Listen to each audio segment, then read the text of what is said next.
우리가 세상에서 특별히 너희에 대하여 하나님의 거룩함과 진실함으로 행하되 육체 지혜로 하지 아니하고 하나님의 은혜로 행함은 우리 양심이 증언하는 바니 이것이 우리의 자랑이라. 오직 너희가 읽고 아는 것 외에 우리가 다른 것을 쓰지 아니하노니 너희가 완전히 알기를 내가 바라는 것은 너희가 우리를 부분적으로 알았으나 우리 주 예수의 날에는 너희가 우리의 자랑이 되고 우리가 너희의 자랑이 되는 그것이다.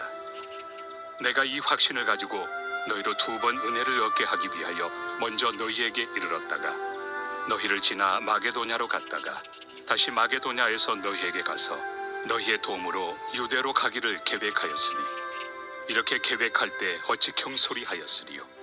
혹 계획하기를 육체를 따라 계획하여 예 하면서 아니라 하는 일이 내게 있겠느냐. 하나님은 미쁘시니라. 우리가 너희에게 한 말은 예하고 아니라 함이 없노라. 우리 곧 나와 실와노와 디모데로 말미암아 너희 가운데 전파된 하나님의 아들 예수 그리스도는 예하고 아니라 함이 되지 아니하셨으니 그에게는 예만 되었느니라. 하나님의 약속은 얼마든지 그리스도 안에서 예가 되니 그런즉 그로 말미암아 우리가 아멘하여 하나님께 영광을 돌리게 되느니라. 우리를 너희와 함께 그리스도 안에서 굳건하게 하시고 우리에게 기름을 부으신 이는 하나님이시니 그가 또한 우리에게 인치시고 보증으로 우리 마음에 성령을 주셨느니라. 내가 내 목숨을 걸고 하나님을 불러 증언하시게 하노니 내가 다시 고린도에 가지 아니한 것은 너희를 아끼려 함이라. 우리가 너희 믿음을 주관하려는 것이 아니요 오직 너희 기쁨을 돕는 자가 되려 함이니 이는 너희가 믿음에 섰음이라.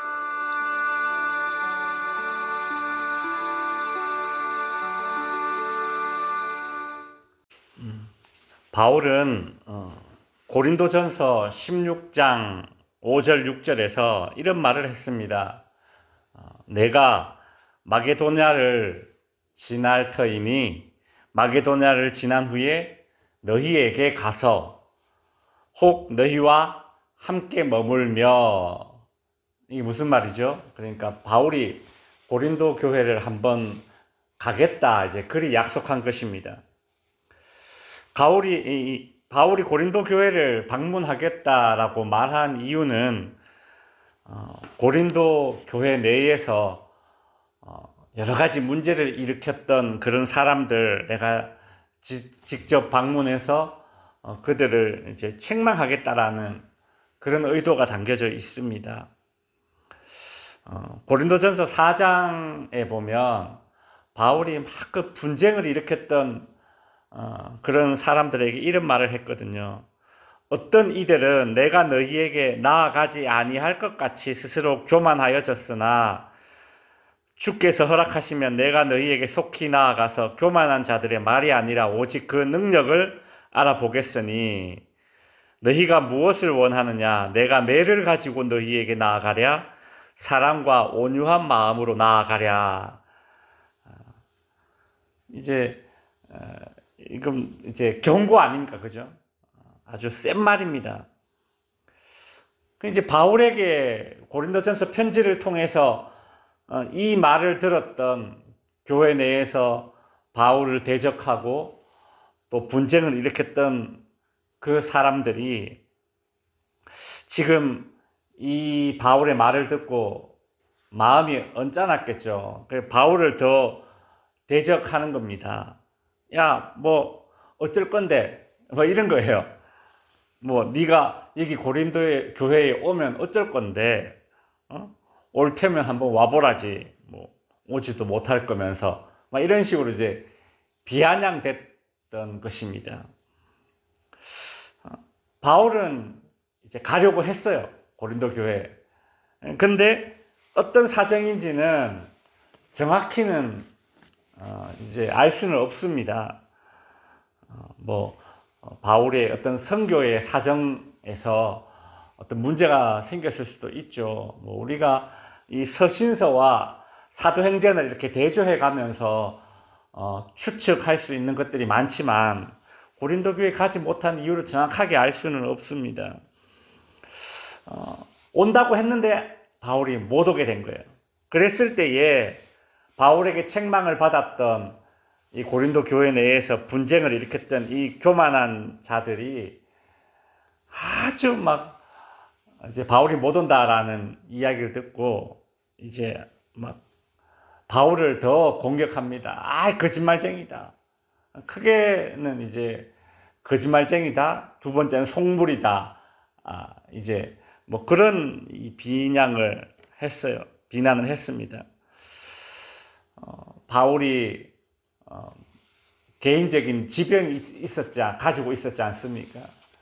뭐 어떤 건강에 문제가 생겨서 방문하지 못했는지, 혹은 어떤 선교하는 일정에서 또 다른 선교지에 어떤 급한 문제가 있었는지, 사실 그런 거는 안중에 없습니다. 그저 고린도 교회에 오겠다라고 한 그 약속을 지키지 않았다는 그 이유를 꼬투리 잡아서 바울을 공격했던 것이죠. 거짓말쟁이다, 속물이다.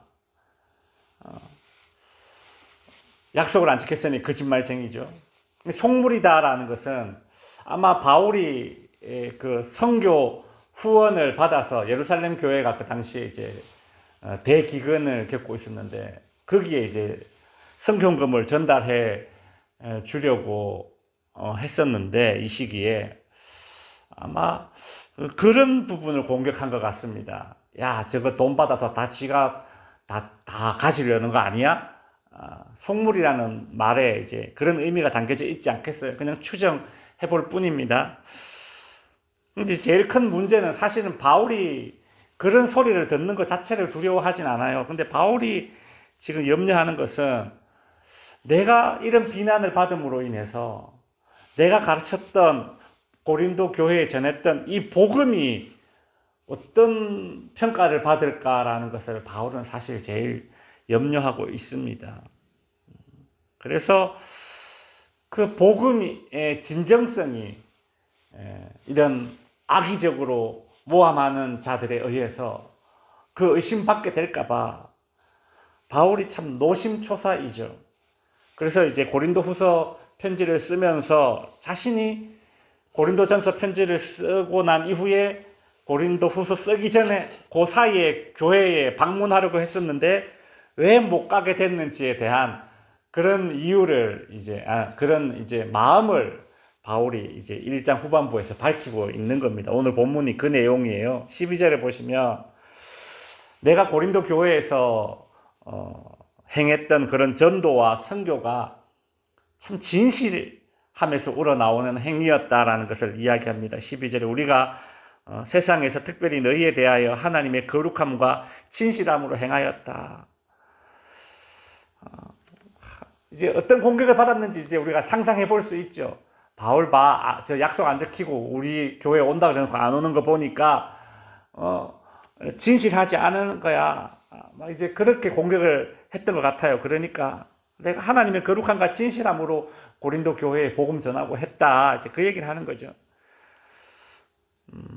그리고 이제 13절에 보시면 오직 너희가 읽고 아는 것 외에 우리가 다른 것을 쓰지 아니한다. 그러니까 내가 지금 고린도 후서 이 내용 이거 쓰는 것도 너희가 알고 있는 것 외에 또 다른 어떤 의도나 혹은 그런 것이 없다라는 것입니다. 그리고 15절에 보면 바울이 고린도 교회에 가지 못한 이유를 이제 본격적으로 이제 자신의 그 진실성을 밝힌 다음에 이제 본격적으로 해명을 해요. 어떤 오해를 풀려고 애를 쓰는 것입니다. 그러면서 너희가 우리를 부분적으로 알고 있다라는 것이죠. 그러나 부분적으로 알고 있다라는 거 뭐예요? 오해하고 있다라는 그 말을 이제 풀어서 설명한 거 아닙니까? 그러면서 고린도 교회 내에 있던 바울 자신을 대적하고 있는 자들, 그들이 바울에게 했던 말이 있거든요. 약속을 안 지키면 당연히 뭐라고 이야기하겠습니까? 저 경솔한 사람이지. 위선적인 사람이야. 그래서 오겠다는 약속을 지키지 않고 있어. 그런 말을 만들어내고 있는 사람들을 향해서 바울이 또 17절에 보면 이렇게 계획할 때에 어찌 경솔하였으리요. 혹 계획하기를 육체를 따라 계획하며 예예하면서 아니라 하는 일이 내게 있겠느냐? 이렇게 이제 이야기합니다. 이게 무슨 뜻이냐면, 이게 17절 번역이 좀 어렵게 됐는데 그냥 뭐 한마디로 이겁니다. 내가 고린도 교회에 가겠다라고 그렇게 계획 세웠는데 이것이 경솔한 계획이 아니었다. 충동적인 어떤 그런 계획이 아니었다라는 것이죠. 그리고 인간적인 동기로 그런 세운 계획도 아니다. 이게 예하면서 아니요 하겠느냐, 이 말이 무슨 뜻이냐면, 속으로 갈 생각 없으면서 말로만 가겠다, 그렇게 내가 너희에게 말한 게 아니라는 거예요. 또 바울이 고린도 교회에 오지 않는 이유가 바울이 마음이 변해서다. 이제 그러니 바울은 변덕쟁이니까 믿을 만한 사람이 못 된다, 이런 식으로 또 고린도 교회 사람들이 말을 했던 것 같습니다. 그래서 바울은 18절에서 하나님은 미쁘시니라, 우리가 너희에게 한 말은 예하고 아니라 함이 없노라. 이 구절도 좀 어렵게 번역됐는데 한마디로 이겁니다. 내가 하나님의 진실성을 걸고 내가 맹세한다. 18절 말이 그 말이에요. 내가 여러분에게 한 약속은 내가 이랬다 저랬다 한 것이 아니라 내가 변덕을 부려서 못 가는 것이 아니다. 이제 그렇게 말하죠. 그러면서 23절에서 내가 내 목숨을 걸고 하나님을 불러 증언하시게 하노니, 바울이 오죽 답답했으면 자기 목숨을 걸고 하나님을 증인으로 세우고 싶어 하겠습니까? 내가 다시 고린도에 가지 아니한 것은 너희를 아끼려 함이라, 이렇게 말하고 있어요. 바울은 자신이 고린도 교회에 가지 못한 그 이유로 그냥 정확하게 말하진 않지만 너희를 아끼기 때문이야, 그렇게 말하고 있습니다. 저는 상상이 돼요. 고린도전서에서 바울이 엄청 강한 투로 막 그렇게 책망을 했거든요. 그 감정 그대로 만약에 바울이 고린도 교회에 가게 됐다면 엄청난 치리가 일어났을 것입니다. 교회 안에 치리 있잖아요. 그죠? 그때 막 출교 이야기도 나오고 막 그랬거든요. 그러면서 아마 바울이 그 마음 그대로 갔으면 출교했을 겁니다. 그 문제를 일으킨 사람들 다 출교하고 막 그랬을 것인데 시간을 주는 거예요. 그러면서 너 자체적으로 한번 해결해봐. 한번 그런 마음을 담기고 이제 있었던 것 같아요. 정확하게 알 수는 없지만 이제 그런 의도에서 이 말을 하는 것 같습니다. 근데 항상 문제는 무엇인가 하면 이런 문제를 일으켰던 자들이 아니라 정말 순수하게 신앙생활하고 있는 사람들이 그런 주변에서 막 그런 비난의 소리를 들으면 그 사람들이 마음이 흔들려요. 싸우는 교회에 막 싸우는 사람이 문제가 아니라 안 싸우는 사람들이 상처를 받는 게 그게 더 문제거든요.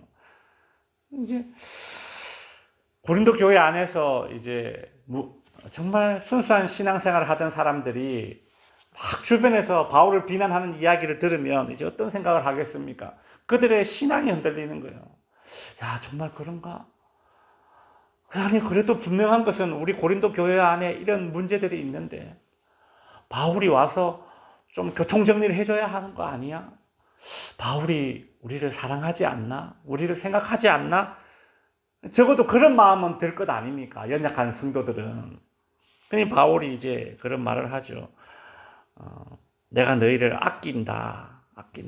그런 말을 이제 오늘 본문에서 하고 있잖아요. 내가 너희를 사랑하지 않는 것이 아니라 너희를 아끼는 것이다. 그리고 24절에서 우리가 너희의 믿음을 주관하려는 것이 아니요 오직 너희 기쁨을 돕는 자가 되려 함이다. 그렇게 말하면서 또 그 시끄러운 교회 안에 믿음이 연약한 자들을 또 이렇게 믿음을 붙잡아 주려는 그런 말을 하고 있습니다.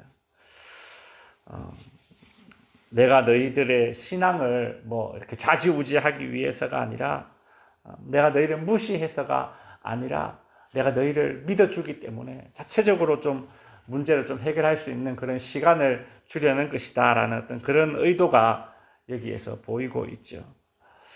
어쨌든 바울이 참 이렇게까지 여러 오해의 말들을 들으면서 그 오해를 막기 위해서 상당히 오늘 본문에서 이렇게 애를 쓰고 있는 그런 모습을 볼 수 있습니다. 바울이 이렇게까지 애쓴 이유가 뭐겠습니까?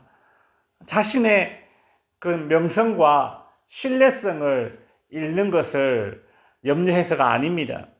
사람들은 보통 자신의 억울함과 자신의 어떤 그런 명성이 깎이는 것을 우려해서 어떻게 해서든 자신의 어떤 그런 입장을 밝히려고 하죠.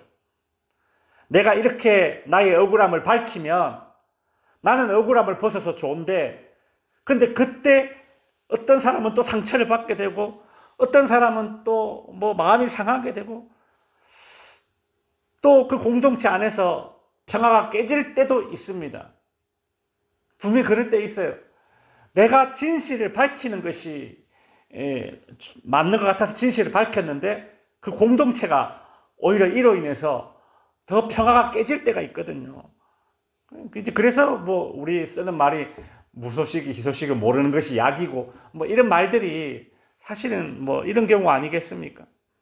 근데 사람은 그렇지 않아요. 내 억울함과 내가 오해를 벗는 것을 푸는 것이 이게 먼저입니다. 근데 오늘 본문에서 바울이 이렇게 편지를 쓰면서 애를 쓰는 그 까닭은 그런 심리가 아니라는 것이죠. 내가 고린도 교회에 가겠다는 약속을 지키지 못함으로 인해서 내가 신뢰받지 못하는 사람이다, 신뢰받지 못할 사람이다 라는 그것을 우려한 것이 아니라 복음의 영광을 위해서 바울이 이렇게 애쓰는 것입니다. 이 말씀을 정리하겠습니다. 우리 모두는 불완전한 인간들입니다. 그래서 때로는 계획한 것을 변경할 때도 있고요. 또 계획한 것을, 그 약속을 못 지킬 때도 많습니다. 그로 인해서 또 오해를 받을 수도 있습니다. 풀어야 할 오해가 있다면 귀찮더라도 혹은 필요성을 못 느끼더라도 뭐 난 아쉬운 게 없다 뭐 이런 마음이 있더라도 내가 이 오해를 풀어야 된다면 또 하나님의 영광을 그게 더 위하는 그 일이라면 또 적극적으로 오해를 풀기 위해서 애를 써야 합니다. 또 반대로 내가 이 오해를 풀려고 하는 그 의도가 나의 어떤 명성이나 혹은 내가 신뢰성 있는 것이 가장 큰 이유일지인데 그렇게 되었을 때 내가 이 오해를 풀었을 때에 적극적으로 해명했을 때에 또 다른 상처받는 누군가가 생기고 혹은 공동체의 평화가 아주 깨지는 그런 경우가 있다면 또 바울은 또 그 부분에 있어서 참는 거예요. 오해를 받는 그 순간에 내 신뢰가 타격받는 것을 해소하는 것이 최우선의 염두에 있지 않는 것입니다. 바울의 최우선 순위는 무엇입니까? 나로 인해 하나님의 영광이, 교회의 영광이 어떻게 될까를 최우선 순위에 두는 것이죠. 오늘 저와 여러분도 바울의 이런 마음, 하나님의 영광을 생각하는 마음, 그리고 교회를 사랑하는 마음, 나의 명성과 나의 신뢰성보다 그것을 더 우선순위로 둘 수 있고 또 우선순위에 하나님의 영광을 두는 만큼 나의 인내가 필요한 것이겠죠. 그죠? 바울처럼 이런 주님의 영광을 먼저 생각할 수 있는 그리고 참아낼 수 있는 믿음의 소유자들이 될 수 있기를 바랍니다. 기도하겠습니다.